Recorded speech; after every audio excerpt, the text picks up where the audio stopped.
Hello everybody, Namaste, this is Chef Amir and you are watching Chef Live Vlog. In today's video, I'm going to cook a completely vegetarian dish which is eggplant involtini. For those who don't know what does this mean, involtini is eggplant involtini means eggplant rollad, which is cooked and rolled with the stuffing of cheeses inside. So let's start the video without any delay and enjoy the recipe. And this is absolutely dedicated to all the vegetable lovers, all the vegetarian people. Let's check it out the recipe and enjoy the dish. And if you like this recipe, please do not forget to like, share and subscribe my channel. And yes, let's enjoy the recipe. Let's go.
Wow! Did you enjoy this recipe?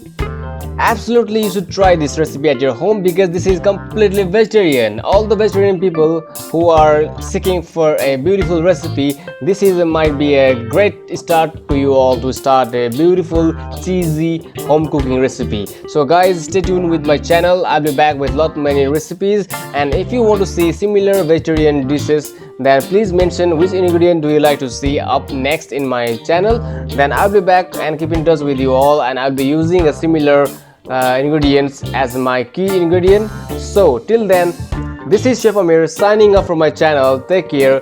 Bye bye.